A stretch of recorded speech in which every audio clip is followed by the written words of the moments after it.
I don't think people understand the true terror that lies within the old house on Harbinger Lane. The old house stood alone, a relic of a bygone era, shrouded in mystery and decay. It was at the end of Harbinger Lane, a road seldom traveled. Weeds choked the yard, reclaiming the land that once was manicured and pristine.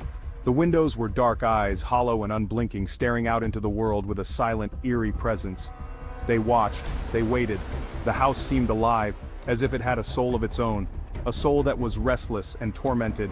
The house was a silhouette against the dying light, a dark figure standing tall against the backdrop of a setting sun, casting long shadows that seemed to reach out like ghostly fingers. It had been empty for years. Locals whispered stories, tales passed down through generations, each more chilling than the last.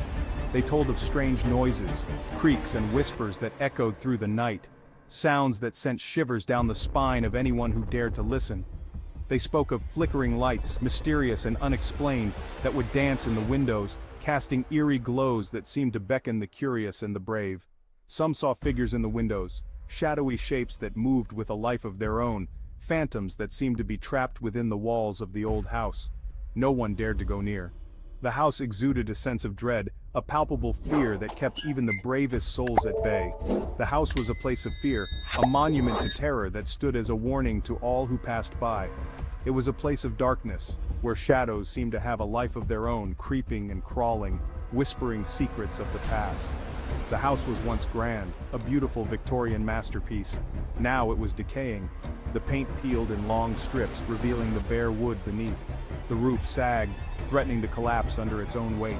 The porch groaned under the weight of dead vines, each step a reminder of the life that once thrived here, now replaced by decay and neglect. It was a testament to time and decay. The house held secrets, dark secrets that were whispered about but never spoken aloud. They waited to be uncovered, hidden in the shadows, waiting for the right moment to reveal themselves to those who dared to seek the truth. There were 4 friends. They had been inseparable since childhood, bound by countless adventures and shared secrets. They were young and reckless. Mark, the daredevil, always seeking the next thrill. David, the skeptic, questioning everything. Josh, the cautious one, always thinking twice. And Lucas, the timid one, often dragged along but never left behind. They heard the stories, the tales of the haunted house at the edge of town, whispers of ghostly apparitions and eerie sounds that sent shivers down spines. They laughed them off, dismissing them as mere fabrications. They were just stories, weren't they? The stories of the haunted house, they laughed them off. They were just stories, weren't they? But deep down, a seed of curiosity was planted. What if the stories were true? What if the house was really haunted? One night they made a pact. A pact born out of a mix of bravado and curiosity. They would spend the night in the haunted house. It was a test of courage, a way to prove their bravery to each other and to themselves. A pact to spend the night in the house. They gathered their courage and set out, the thrill of the unknown driving them forward. The house loomed in the distance, its dark silhouette a stark contrast against the night sky. It was a test of courage, a foolish dare, but to them, it was more than that. It was a rite of passage, a challenge that would cement their bond and create a story they could tell for years to come. The old iron gate creaked, its rusty hinges groaned in protest as they pushed it open. The sound echoed in the still night, sending a chill down their spines. It was like a death rattle, a foreboding sound that seemed to warn them of the dangers that lay ahead. But they pressed on, their determination unwavering. They stepped onto the overgrown path. The air grew cold, and the silence was heavy, almost oppressive. They felt a presence, an unseen force that seemed to watch their every move. Their laughter died down, replaced by a tense silence. Their hearts pounded in their chests. Each step they took felt like a step closer to the unknown, to the mysteries that the house held. They were scared, but they were also excited. This was their adventure, their moment of truth. The front door groaned open. Dust swirled in the air. The air inside was stale, musty. The smell of decay filled their nostrils. It was the smell of death. The house was silent. They felt a presence. Something watched them. They explored each room. Each room was emptier than the last. But they felt something. They felt like they were being watched. They heard whispers, soft, indistinct whispers. They couldn't make out the words, but the voices were filled with sorrow, with anger. They felt a cold breath on their necks. They turned quickly. Nothing. They were alone, or so they thought. They found a hidden room, in the attic. It was a place long forgotten, shrouded in mystery and untouched by time.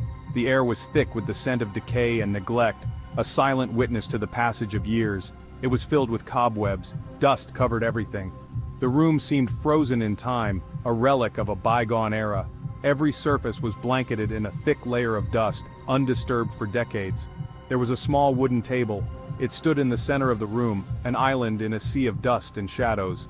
The table, though simple, seemed to hold a significance that was almost palpable. A diary lay on it. The diary was the only item on the table, its presence commanding attention. It was as if the diary had been waiting, patiently, for someone to discover its secrets. Its leather cover was cracked and faded. The diary had clearly seen better days, its once pristine cover now marred by the passage of time. The cracks in the leather told a story of their own, a testament to the diary's age and the secrets it held within. The diary belonged to Elizabeth Blackwood. Her name was inscribed on the inside cover, written in elegant, flowing script. It was a name that carried with it a sense of history and tragedy, the former resident of the house. Elizabeth Blackwood had once called this place home. The house, now abandoned and decaying, had been a witness to her life and her untimely demise. She wrote of her family's tragic end. The pages of the diary were filled with her spidery handwriting, each word a window into her soul. She chronicled the events that led to her family's downfall, a tale of sorrow and despair. Her words painted a picture of despair. The diary entries were a haunting narrative of loss and suffering. Elizabeth's words conveyed a deep sense of hopelessness, as if she knew that her fate was sealed. Her family had been cursed. The curse was a dark shadow that loomed over the Blackwood family, a malevolent force that brought nothing but misery and death, cursed by a vengeful spirit. The spirit was relentless, driven by a desire for vengeance that knew no bounds. It was a force that could not be reasoned with, a specter of pure malice. They died one by one. The curse claimed them one by one, each death more tragic than the last. The photographs in the diary showed a family slowly disappearing, their faces fading into oblivion, each death more gruesome than the last. The diary detailed the horrific nature of each death, a macabre record of the curse's wrath. The scenes described were almost too terrible to imagine, each one more gruesome than the last. Elizabeth was the last of her line. She was the final victim, the last to fall to the curse. Her isolation and despair were palpable, a woman left alone to face an unimaginable horror. Her final entry was filled with terror. The last entry in the diary was a chilling account of her final moments. Her handwriting was frantic, the words almost illegible in her fear. She wrote of the spirit's return. Elizabeth knew that the spirit would come for her, just as it had come for the rest of her family. Her final words were a desperate plea for mercy, a cry that went unanswered. She wrote of her impending doom. The diary ended abruptly. The final entry was cut off, as if Elizabeth had been interrupted. The abrupt ending left a sense of unfinished business, a story that would never be fully told. Section 5. The Darkness Awakens. The diary was a warning they ignored. As darkness fell, the house came alive. The whispers grew louder, the shadows moved, the temperature plummeted. They felt a presence. It was a malevolent presence. They were not alone. The house was changing. It was like it was alive. The floorboards creaked, the walls groaned. They heard footsteps, heavy, measured footsteps. They followed them. They led to the attic, to the hidden room. The diary was gone. The room was different. It was colder, darker. They felt a presence. It was close, too close. Section 6. Trapped in terror. Panic set in. They tried to leave, but the door slammed shut. They were trapped. They were trapped with something evil. They banged on the door, they kicked it, they yelled for help, but no one could hear them. They were alone. The temperature dropped, their breath formed clouds in the air. They felt a presence. It was right behind them. They turned slowly. Their blood ran cold. A figure stood before them. It was tall and skeletal. Its eyes glowed red in the darkness. It was the vengeful spirit, the spirit from the diary. They were trapped with it. Section 7. A desperate escape. They had to escape. They had to escape now. They searched for another way out, a window, a loose board, anything. The spirit moved towards them. Its eyes burned into their souls. They could feel its rage. It was palpable. They found a window. It was nailed shut, but they were desperate. They used a loose floorboard. They pried the window open. The spirit lunged. They scrambled through the window. They tumbled onto the roof. They didn't look back. They had escaped, for now. The next morning, the sun rose. It cast its light on the abandoned house. It looked almost peaceful.